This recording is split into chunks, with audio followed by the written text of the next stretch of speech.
Because we run out of time. Hold on. Just on the Iran point, I've got to say very quickly. No, you can't. You can't, because I've got another guest waiting. Well, I waited half an hour to come on this show, and then you'd save my vocal cord. So let me just say this.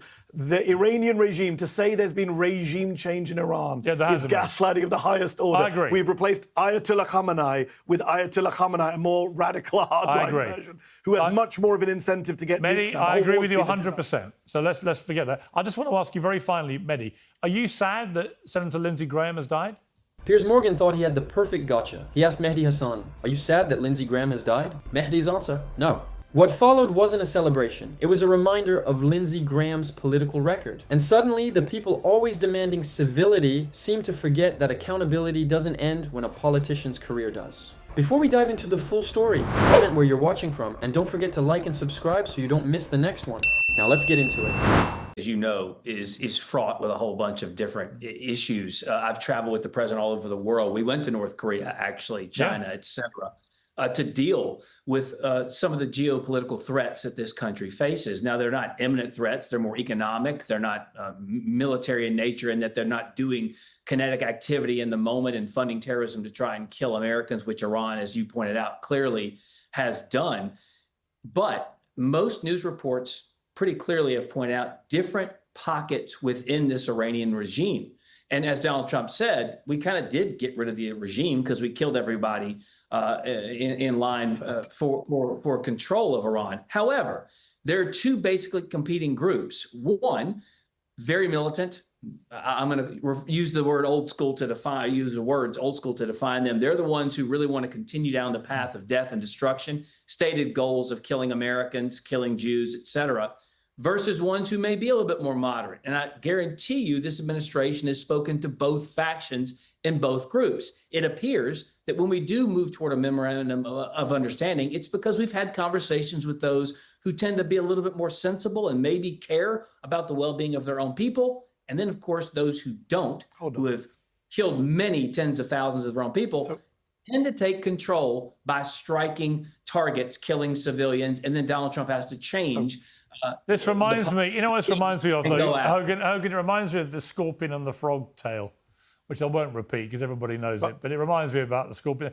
Scorpions tend to behave like scorpions. I just want to end very quickly, Mehdi, because we run out of time. Hold on. Just on the Iran point, I've got to say very quickly. No, you can't. You can't, because I've got another guest waiting. Well, I waited half an hour to come on this show, and then you'd save my vocal cord. So let me just say this.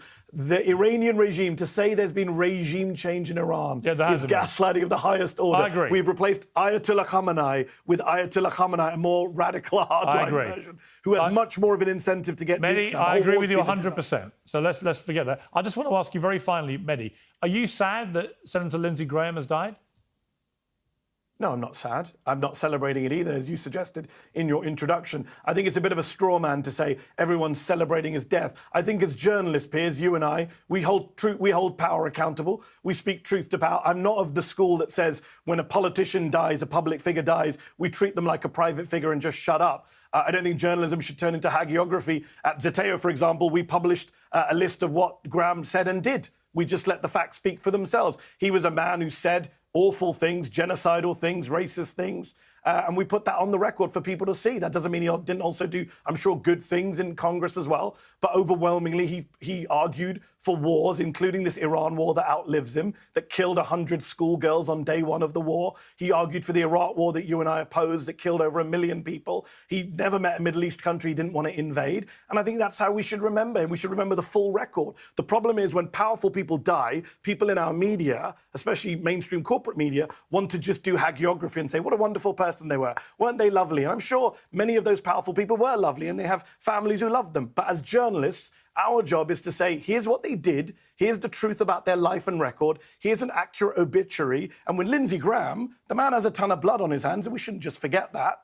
No one's asking anyone to forget the record of politicians, but I do think in the immediate aftermath of public figures dying, unless they're genocidal maniacs like, Hitler or Mao or Stalin, Hogan, there should be a modicum of respect for the death of a human being. And my issue with this, it doesn't just relate to the left. Tell that to Donald Trump. Well, I was going to make the point. I mean, Hogan, I presume you would be appalled by the reaction from many on the left to Lindsey Graham's death, as I have been. There aren't many on the but left. But of course, there are many, actually. I've seen so much of it online. And it's honestly, Joe Biden, Kamala Harris, honestly, every prominent Democrat. It is disgusting. It was after Charlie Kirk got murdered. It is disgusting. However, my question, you didn't call Donald Trump disgusting, Piers. You didn't call Donald Trump disgusting. If you let me do my when job, he said it about Rob Reiner. If you let me host my own show, I was about to let me speak at equal amount of time, I will. Ask Hogan Gidley if, given that we should all be able to condemn the reaction of the left to the death of Lindsey Graham and to Charlie Kirk and others on the right, would you also condemn the way that Donald Trump has talked about Robert Mueller, Rob Reiner, and others that he doesn't like who die when he trashes them in public quite quickly? Because I never like him doing that. I always think it's wrong, particularly given he's the president of the United States. Well, do you condemn what they said and lied about Donald Trump as well? Both Rob Reiner and Robert Mueller? Well, I don't think that's a relevant point. Everyone's entitled to criticize the president of the United States. The point is, should the president use his pulpit to attack Rob Reiner when he's just been murdered? I don't think he should. Those people have attacked him. He responded in kind. Listen, I was executive director of the South Carolina Republican Party in Lindsey Graham's era. I've known the man for a long time. Was he right on every issue? Did I agree with him on every issue? No. But he loved his country. He loved his constituents in the state of South Carolina. He loved being a United States senator. So did Robert Mueller. You can hate his policies. You can not like some of his votes. I got crossways with him a couple of times. Remember, in the first Trump administration, he wasn't on board with Donald Trump's closed border policies by any stretch. On the North Lawn, I said when I was at the state party in South Carolina, he got booed off the stage for supporting George W. Bush's amnesty. We called him Grahamnesty for a reason. And his staff called me and said, hey, you know you're off the Christmas card list, right? We laughed about it, and Lindsey Graham finally came on board with the proper policy, which is to protect the American people first. And he cozied up to Donald Trump because he knew that he had enough power and sway within the United States Senate to get things done for the America First movement.